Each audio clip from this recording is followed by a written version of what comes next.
England is in need of a jolly good scare. An outrage that will summon this country from its slumber. Blow up the observatory. I give you a month. Dynamite, chemicals, you have carte blanche. They'll kill me. Can you supply a bomb? I can supply a bomb. Will you explode it? Why were you talking about... Baba katandise katondo ka kusatu. Na katandika yeyo mulimbe secret agent ICEP mutaka Uganda. Baka ita secret agent ngatogere masene ntandikwa. Mwana mlenzi Anthony yasaba boom. Kakadanga atani sotambula n'umwana wa bendi omuto. Could be father and son. Hide your deed behind a harmless boy. You're not the bravest, are you? Can we go now? Yeah. Musajja to Steven yagwa mu gap ze. Nga atekateko tambula. Secret agent ke katandika kapati fili. ICEP Uganda. Jesus, a strand next. Professor yamwa bomu. Twasembyala ze police nga bayina bomu. You're an ape. Police ngemugwiridde. You're a spy. Ngiyagala okulaba bomu gyalina. Egamba ki etega ki.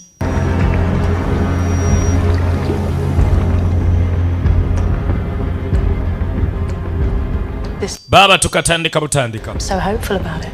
Chala bamututte out. But imagine more than just... Ninga agamba ine essuubidde nenye mbufumbo baawe bwalimu ne baawe era n'olwekyo abadde tayagala lufe tayagala bwonooneke bambi. Secret agent. We've got a job to do. No more holiday. It is to be a demonstration against the building. Lodi abaga professor. Tubadde twagala okubako ne kye tulaga ku bbomu ekuba ekizimbe ekimu.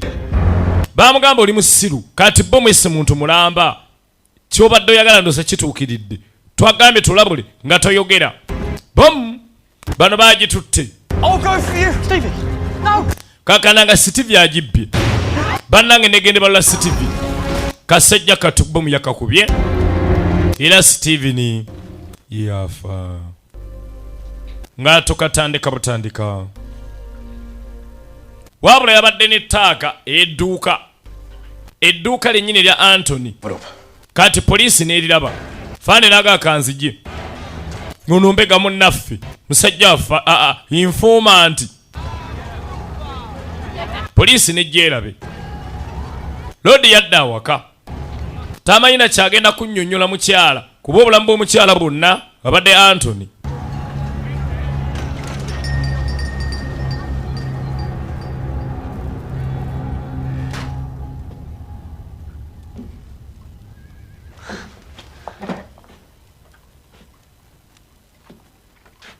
Where's Stevie? Kuwaye Steven alu. I couldn't drag him away.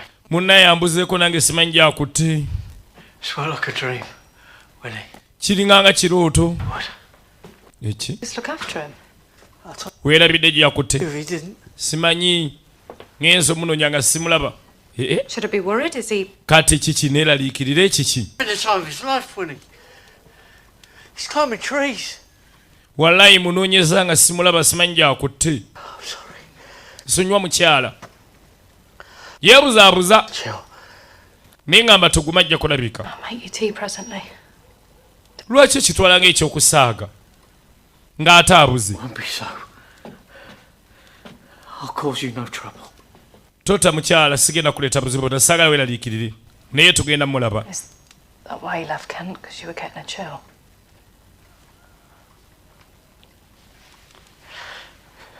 Amanyi bulungi ki ekimutuuseeko. Things to attend to in London. Naye kyatayagala kwogera. Winnie, I'm going to retrieve all my money. What for? Yamugamba mukyala tugenda kwetaaga kasente. Kaaki? Maybe we should move away. Abroad. France, maybe. Or California. Mbadde nga tugufune eryato. Tusenke tudduke tugende. Oba tugende mu America oba tugende California. You feel comfortable at home here. Naye tubadde tulina amaka g'emirembe wano. I think it'd unsettle Stevie. Badde ngamba soko tufune Stevie tukakkane. When he's home. Tujja biteesaako nga Stevie akumyewo awaka tolaba. Abadde atandise omupoloota. Beetaaga baddeko wano bagende wa mu America babeere eyo. Ko omukyala tusooke tunoonye Stevie. Bw'anaalabika bye tujja kubyogerako. Ate tubadde tulina emirembe wano kiki ekitutwala? Teri kigenda kukolebwa nga tebafunye Stevie naye ono akimanyi Stevie bomu yamusesebudde ne face tekyalabika. Anton akimanyi bomu yakubye Stevie ne face tokyayinza kugitegeera. Ngenda kukola nti yanze. Sir,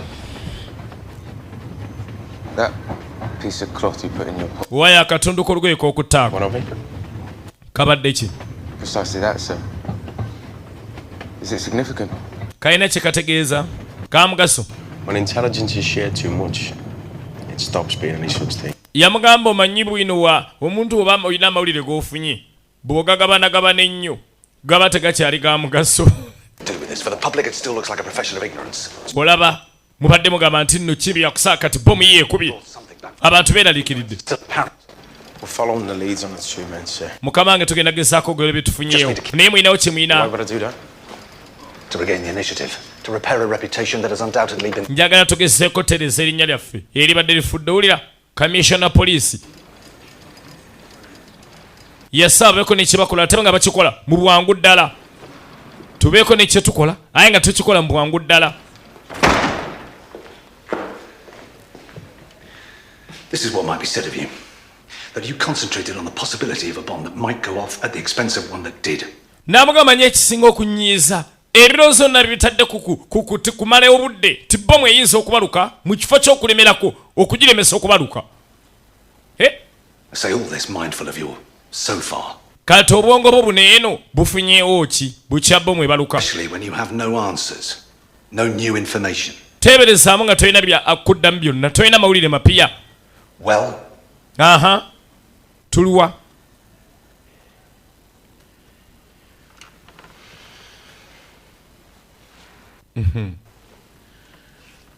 That's Kano kaki. body in the morgue. what's this? Nakasanze mu ggwanika. It's resting Soho. Kadduuka liri wano. Belonging to? Lyani. Verloc. Veirok. Well, this is worse than a confession of ignorance. This is one of. Kati wanaabanga amaze okwogera nti ye yateze The bomu. man's still at large, and we know who it is. N'agamba ekikulu omu ku bba akyali mulamu ate tegedde yaani. Bungereza yete yagala teekawo mbeera nti erina abatujju era bakambwe ne tiketi ziizo nga bagenda mu Greenwich. Only 3 people got off that bus. Abantu basatu bokka be bagenze awo A little country station in Kent. baavudde mu station y'emu mu Kent. Seems unaccountable they come from that place. Yes, but Bayinza okuba bagenze mu kifo nange kyemmanyi nti ye ewali musajja amwe akata mu kkomera. I know about this.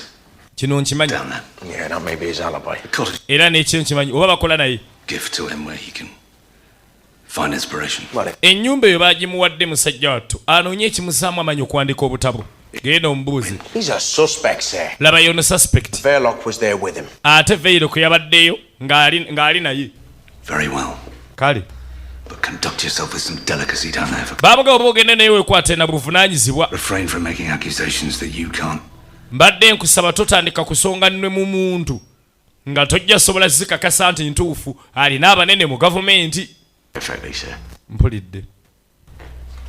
Bamukkiriza agenda amubuuza ebibuuzo. Uli baamuta baamuwa ekisonyiwo baminisita bamukozesanga ekyokulabirako era nga mutunda okukabala.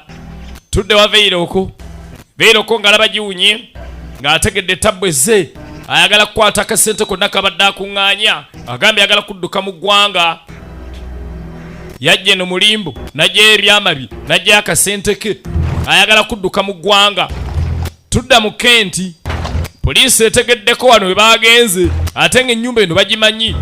Nannyini yali akolagana ne Veiroko naye ennaku zino akolagana gavumenti.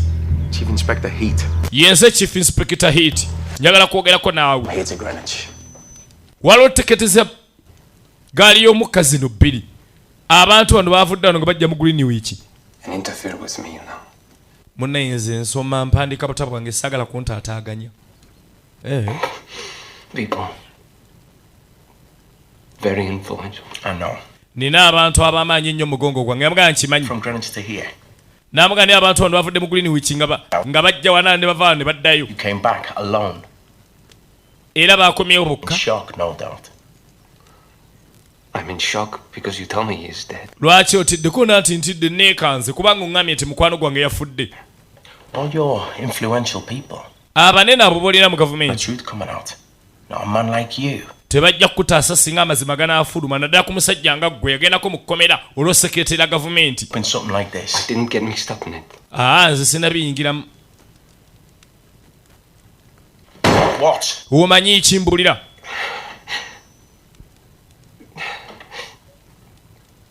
It wasn't voluntary. Saabibaddemu. I didn't choose to. Ate sinaagalako bibaamu. Leeta fumita emboozi. Go. 2 men Baabadde babiri. were identified. Stevie. Njagala bategeera. Man was Stevie. N'amugawo okubira muyita Stevie. His brother-in-law. Mukoddemi we. He didn't even know the dirty work he... Yabadde tamanyi na bintu bikyafu. Veero ku byabadde alimu. Hiding in a ditch, scared out of his wits, most probably. Why would Veloc embark on... Kati Stevie ali luddaako ono simanyi. Oba ayina mu kinnya gye bayeekwese simanyi. Kyogamba Veero ke yafidde mu bbomu eno nti kirabika. Kati poliisi erowooza Veero ke yafudde. Good for you. Ekyana kikyabadde kizontozonto.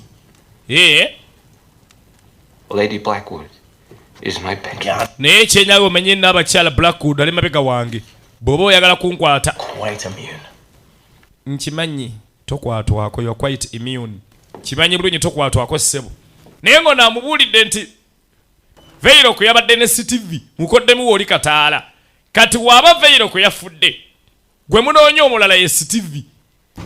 Kati poliisi ebitegedde naye nga chief inspector yabitegedde. To see you here tonight, and he said you may be occupied with the bombing.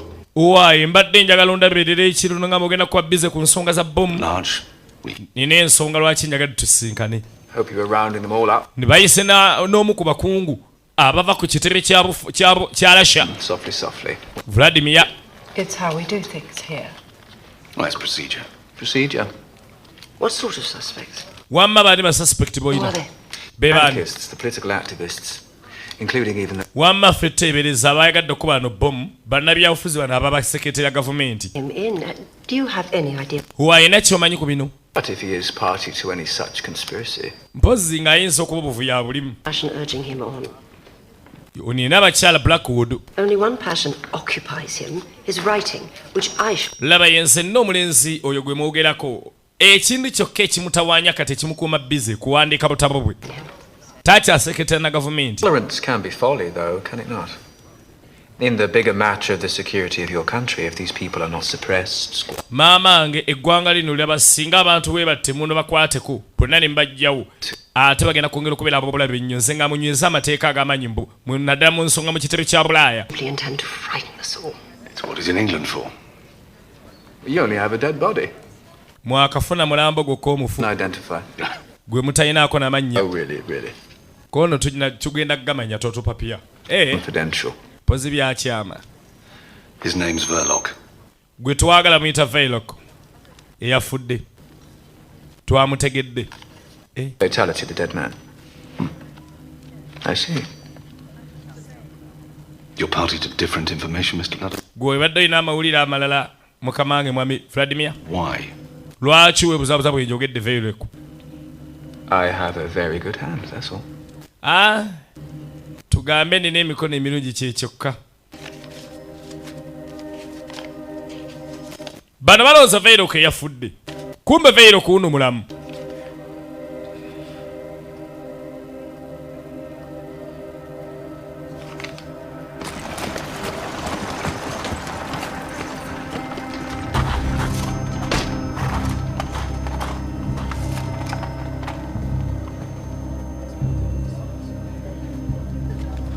Excuse me, my lady. Wamma nsonyiwako maama. Chief Inspector wazze. Verloc's still alive. N'amuga Veloc akyali bulamu. No, I'm sorry, that can't be. Tekisoboka. Mistake. It's his brother-in-law, Steve, who survived. Bangambye mukoddemu Stevie ye mulamu. Okakasa okirabyeko. Let's identify the body. Did you? Wazze omulambo n'ogwekebejja n'okukasa nti ye mufu. N'amuga abalasha balina mawulire malala. Abalasha balaga baba kimanyi Veloc akyali mulamu. Ndi maaso ga foreign secretary banswaza. Gwe olwokubanga tonoonyereza bulungi kiki ekigenda mu maaso. Perhaps there's a connection. Heat, I'm warning you. I will no longer allow you. Heat nkulabula sigenda kukukkiriza genda maaso na kumpisa maaso ulira.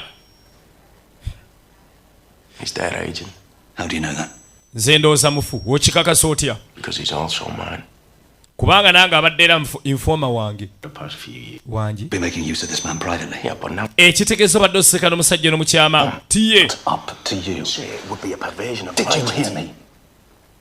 The point is not him, is what's behind him. Vladimir.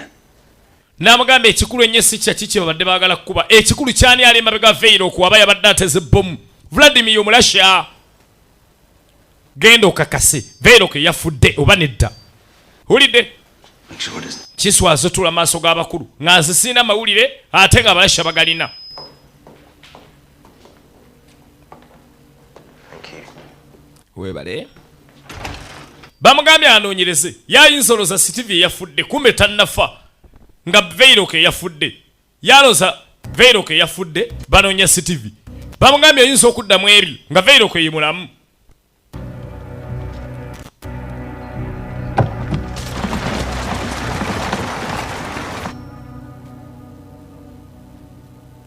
Omukyala sitalina tulo eno. Thinking about the boy. Olowooza mulenzi. I just miss him so much. G'amazima mumyesinga nnyo kyekikulu. We've been away from each other before. Abadde tabeerangako nga tali wendi emabegakaawo. It's wrong that he's not at home and I am. Kati simanyi oba takoseddwa oba talina amuyisiza bubi simanyi. I hope he's not scared out his wits. I hope he's not missing me.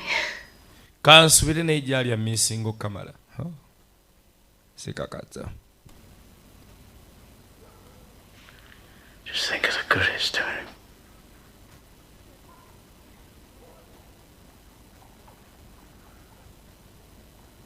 Why can't you sleep, Anton? Lwaki gwe tofuna tulo Anton? Naawe nga teweebaka leka tonkema. Kyala mulaba naye talina tulo. Count sheep. Namuga sisobola kwebaka. Imagine Stevie's doing so now. Ekitegeeza ka nawe weebuuza Stevie akola ki?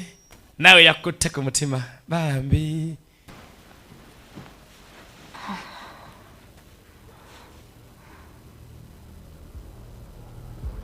Kumbe ono amanyi ekizibu. Ono amanyi ekizibu.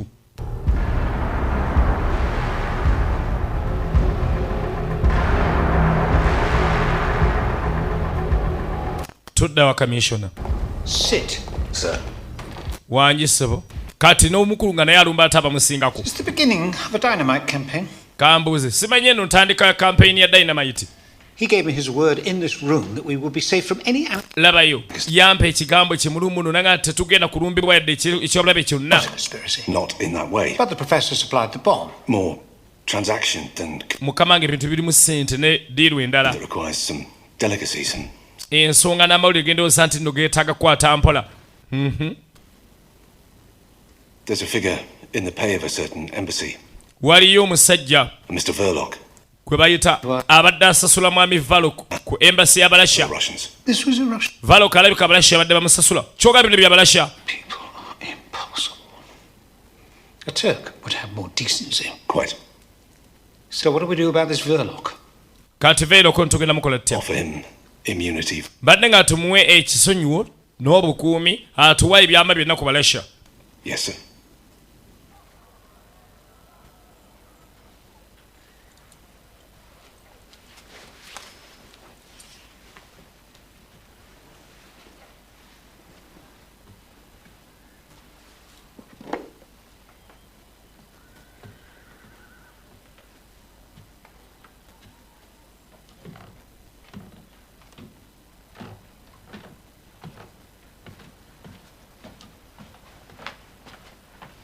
Veero kogamba yeebaka ye yazukka kiro omukyala ng'ayagala amuddukeko mwami Where are you going? olagawa olagawa Going to collect Stevie. ogenda kuleeta Stevie. Yes. Ye mukyala I'll attend to the boy. kangende omulenzi munoonye darling genda sigenda kana naye wamma nategedde omwagala nnyo kati nyabo abadde adduka ye nno mukyala bwa musanze alowoozezza agenze kunoonya CTV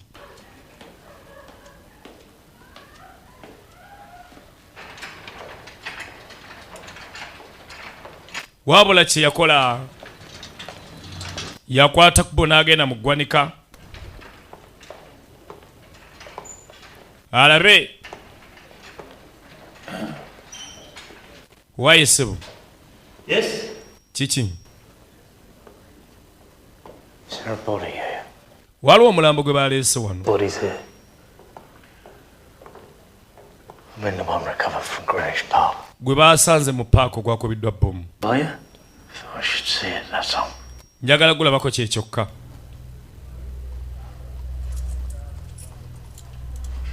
n'aleeta ekikoyini yamugamba njagala ndabe ku mulambo ogwo kye kyokka I couldn't allow you to take a photo. Police attendant. banne yetokolayo ebifaananyi tokola ki musabi omulambo agulabeko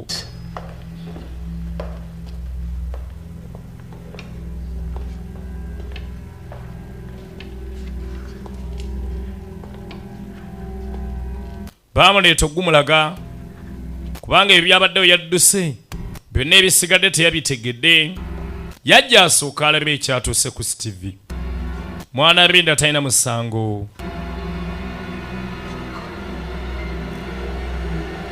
bannaye otuuka nga CTV yasiridde yenna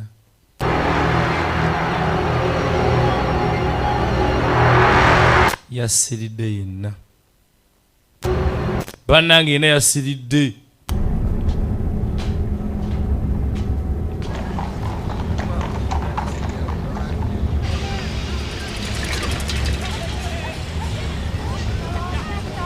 n'amala okukasa CTV takyadda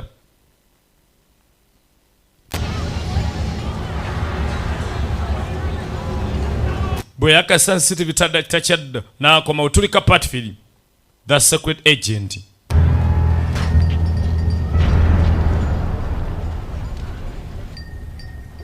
kati chief najja nyabo Gone jeba out. aliwo ono tafulumyemu Can't say. akutowa nange simanyi So, you're here all alone then? kwegamba oli wano wekka Well, no family member to help you out? tewaliwo akika kyenna wa Luganda kuyambako With Mr. Michaelis? mwami Makelesa aliwo Who are you? gwani You've been in before. wajjako wano nkulaba Pete. Special namugamba nze Pete Crime to hold a meeting. owa special crimes asha toyina misango gyogenda muvunaana muveeko more than just a thought. kazi wattu Well, you've no idea what's happened. kwegamba tomanyi kigenda mu maaso bambi Well, tell him I know exactly. naye nze nno mmanyi You're not going to scare me. waatonkangakanga My Anton's a good man. Antoni wange musajja mulungi Why don't you just leave him alone? era wandimulese eka n'omwesonyiwa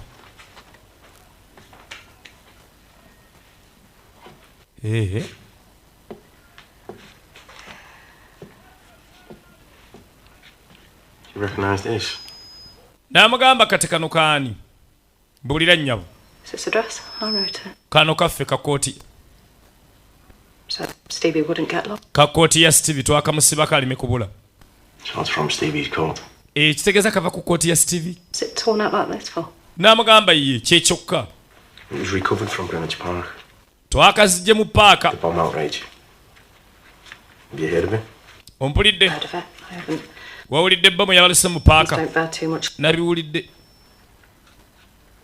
Anyway, what's that got to do with Stevie's coat? naye ekikulu kalabika nga akavudde ku kooti ya Stevie kale amugaye twakajje ku mulambo gwe twajje ku paaka Mr. Michaelis. No, he's not. Yes. Stevie was your brother, wasn't he? Stevie yabadde muganda we si bwe kiri He still is. He still is. akyali muganda wange lwaki ogamba mbu yabadde muganda wange yabadde ki kyoŋŋamba si bwe kiri twala eri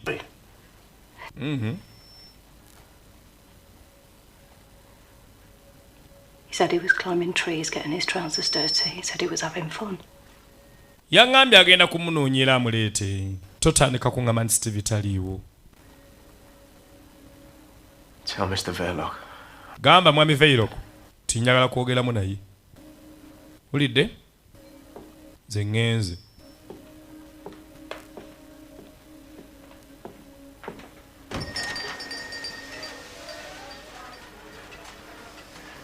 Bamuwadde amawulire nti muganda we ayinza okuba bomu gwe yakubye mu paaka.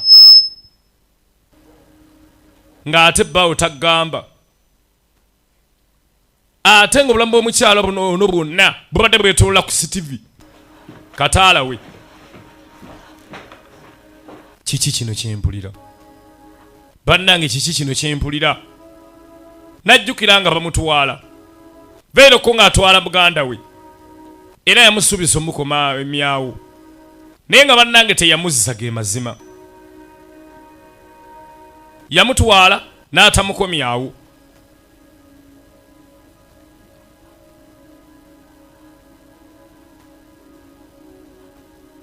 Kyokka poliisi eyiyeewo amawulire agayinza okuba nga matuufu.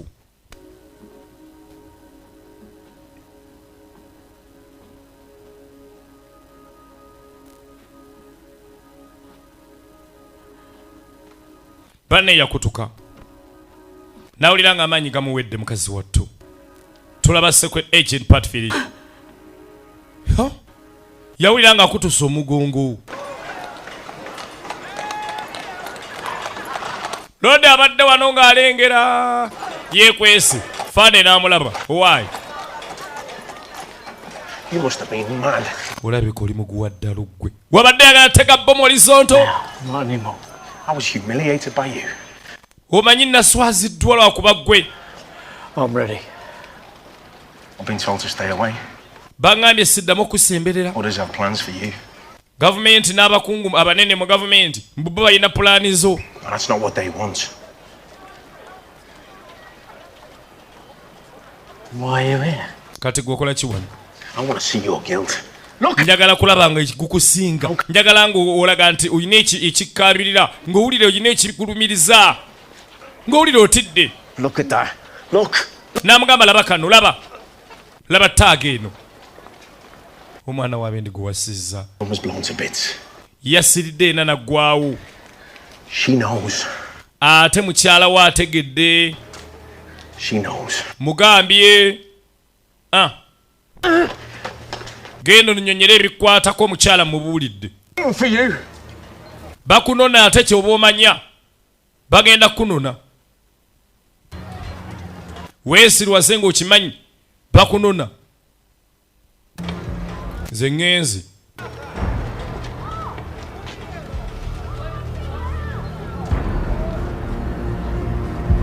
Ngenda bitandikirawa.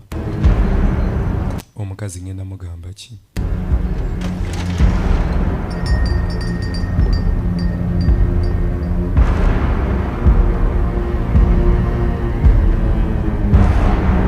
Nayingira munda.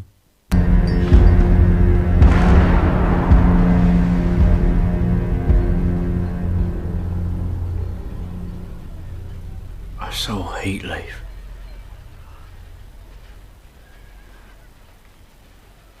I spoke to him. Namulaba nenjogera naye. Mulabi nenjogera naye afande. Genze mulaba. Well, Stevie. I'm sorry I kept it from you. Namugamba nsonywera kitalo nnyo ekya Steve. Nsonyiwa obutakubuulira. You do see that, don't you?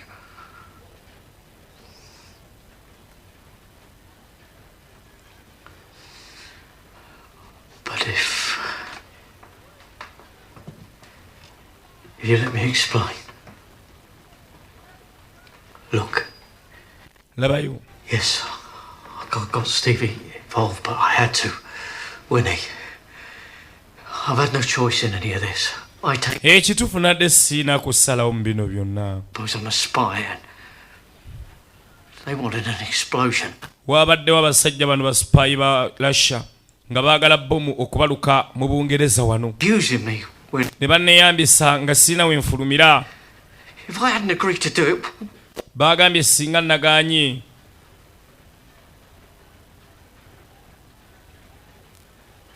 mbabutakkiriza kikola mbu. So, I showed Stevie what I was doing. Kati nakutte Steven mulaga bye nabadde nkola. Omukyala asirise. He was never meant to be the one who actually... Era si yabadde alina otwalayo bbomu naye. I meant the boy no harm. Bambi kasajja Katonda badde sikaagaliza bulabe bwonna.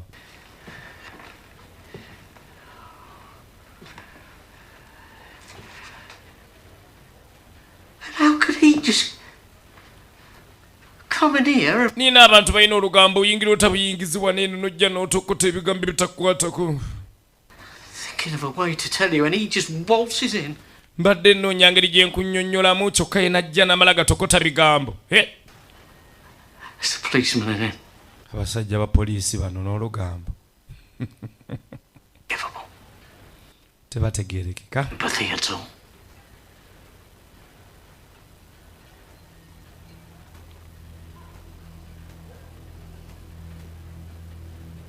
Kyala n'asirika.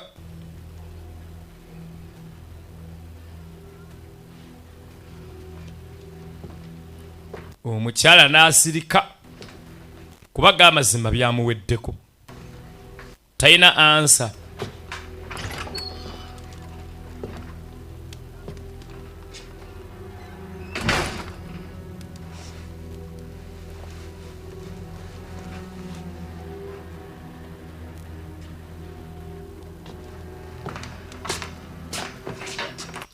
Olondo mazzi.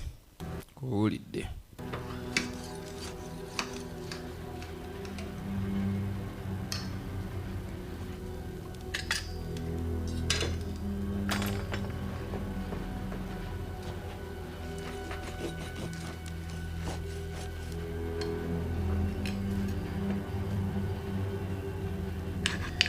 Bannaye omukyala yasirika.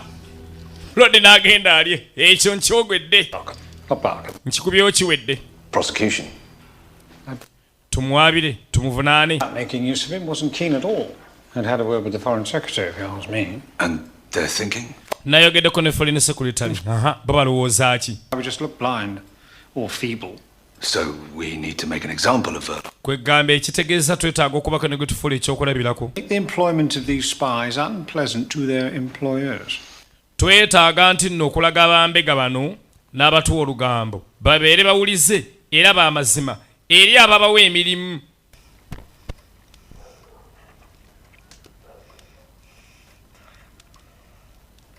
If I'm taken away,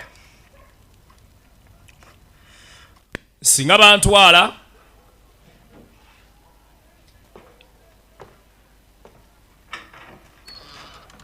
omukyala asirise. you need to start thinking about tomorrow. Mbadde nsaba tandika okulowooza ku kinaddako enkya. Singa baba bantutte. You need to... You can't sit here like this. Toyinza genda maaso bw'oti. Tereera.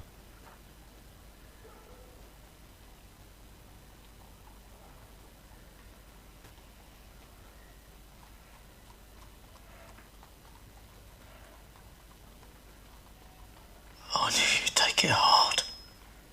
Mbadde neetaaga nkifulumye munnange. The whole picture. Still the two of us. Naye tukyaliwo ffe babiri. Oh, you won't bring him back, will it? What will? Tekigenda mukomyawo kino eno. Kataha ki ekinaamuzza? Nothing. Tewali kigenda mumuzza. Did he scream? Felt like pain. I'm sure of it. How do you know? I'm not screaming. Yamugamba tolaba sikubye enduulu.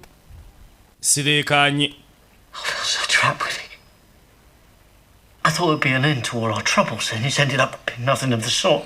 Nabadde mmanyi kino kye kigenda okukomya ebizibu byonna bye tubadde tulina. Well, they'll take me away, but if you were to wait for me... naye singa bankwata ne bantwala mbadde nkusaba onninde. Keep going. Bambi sigala ng'ogenda maaso n'emirimu gyaffe singa bantwala. I've been to prison before. Kale bansibako edda si kinene. Running away. Bajja kuntwala era nja kudda. Please, Willie. Don't be a fool.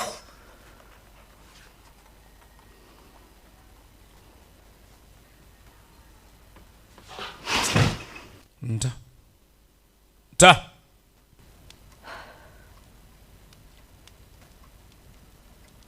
I kept calling Stevie back.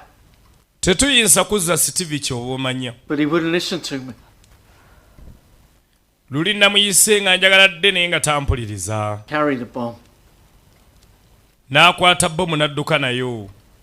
Why did he have to be willful like that? Nange nasigadde neebuuza lwaki Stevie yagitutte. Kati omukyala n'alaba akato. Anyize ova ku muntu anyiga n'atsirika. Rather surprised that Kyamuluma. so immediate an appointment. I don't think this appointment involved you being in the room, Privy Council. I meant that you had more pressing engagements. This bomb outrage, the safety of London. That's exactly. Uwaye munnaye obwedda nkunoonye naye ensonga ya bbomu efuuse ya bbomu. Abantu beetaaga okumanya ddala London eri mirembe oba teri.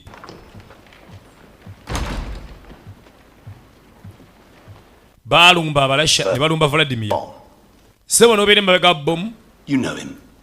Omanyi bulungi Veiro okusiba kiri. What makes you say that? I said. Ki ekikuleeta okwogera ekyo? He also makes use of him. Mwabadde mweyambisa omusajja atega ebbomu wano Do you remember when you accused me of complacency? Ojjukira bwe waŋŋamba mbu simanya ntandise okulimirira okubeera ku mulamwa. Say we've taken your advice. Kati tugambe singa natwala amagezi go. And what do you intend to do with this Verloc? Kati Veiro mutegese mukozesa ki? Mukola mutya? I thought a prosecution would best do. Tubadde tugamba tumuteeke tumuvunaani. You really think you would induce a man like this to admit anything? Absolutely. Mulowooza musobola okumatiza omusajja ngono n'abaako nekyakkiriza nti ye. No, we have a wealth of detail in any case.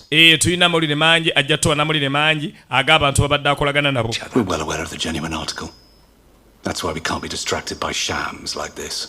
Ffe tumanyi bulungi nnyo omulamwa gwa So you will prosecute. enkolagana ya gavumenti zaffe. Kyova olaba ebintu ebyekifeere nga bino tebigenda tukwata na kutuwugula tojja ku mulamwa. Prosecution of the professor will make you look. N'amugamba njagala neebuuzeemu singa munaagenda muvuna ne profesa kinaabatunuza kitya? I'm strapped to him. Banaabalaba batya? That bomb didn't go off. Yours did. Bomu ya profesa teyabaluse. Eyiyo gy'obadde olimu neebaluka. Kati obya profesa bireke tuli ku ggwe.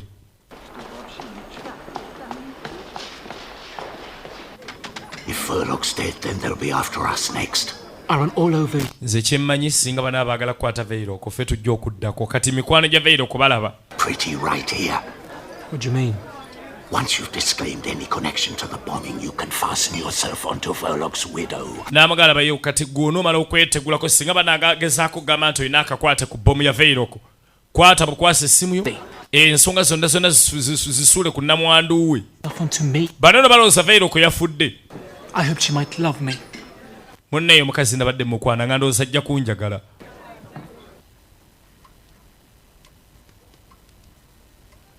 Her arrangement was always that you took no interest. Veiro aliena akyennyonnyolako. That's how it's worked. You always said things didn't bear much looking into. In fact, omanyi mukyala gw'obadde ng'ebintu bifaako nnyo. look the other way. Era ng'ebisinga gw'otunula eri obanga by'otalaba. I made it easy. Nabadde ngezaako kwanguya mbeera obufumbo bwaffe butwanguyire. I made it easy for you to. Nabadde ngezaako kwanguyiza ebintu. Nga saagala kukaluubiriza. And we go along together. You've no idea what bastards I've been dealing with. Mukyala ebbanga lye tubadde nawe wano gwe tomanyi bagwaga ki be mbadde ndiringa nabo. Tomanyi basajja balege gye badde bantulugunyaamu leeta bino leeta biri. Yayogera ebigambo nga bingi nnyo. Kyala n'awulira nga anyiize. Kati nga atandise ate omusango guzza ku ye. I don't understand a word you're saying. N'amugamba nayo kimanyi byeyogera nsibitegeera.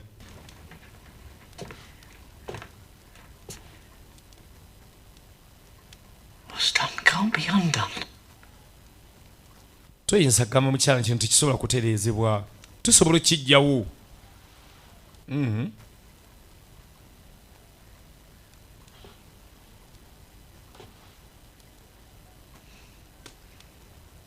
You need.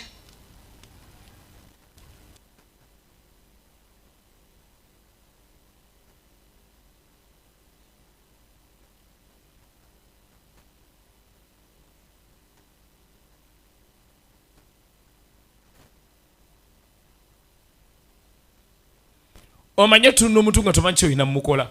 You have to calm out. Emotion. Mommy.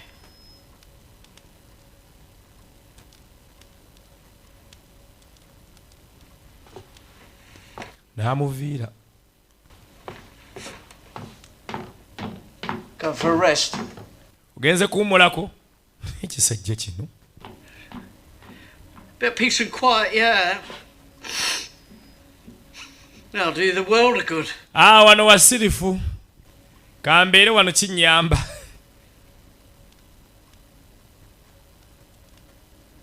Atidde mu kisenge. Toli katundu kakusatu nga tugenda maaso. Atidde mu kisenge. Bana yense mukyukidde yonna. Secret agent. Se mukyukidde. Kuwagala kulya mu lulime ne mu luzise. Ye jasinga oleeta omutawaana.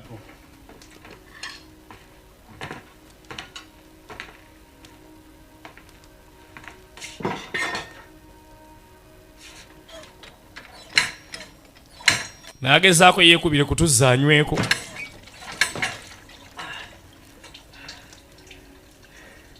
Bimusobedde.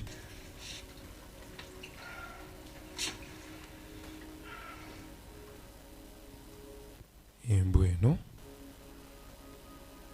Embweno. Embweno. Najjukira CTV bambi. Naye nasobola okweyabira CTV. Banne bulwagira bw'ati ajjukira CTV. Bulwagira bw'ati najjukira CTV. Bulwagira bw'ati najjukira CTV. Tulabagane mu katonda akokuna. Bakayita secret agent. Binaggwerawa. Nga tugenda kawunzikira ku part 4. Bakayita secret agent n'omutaka ICEP Uganda mwe bali kulabukedde tu.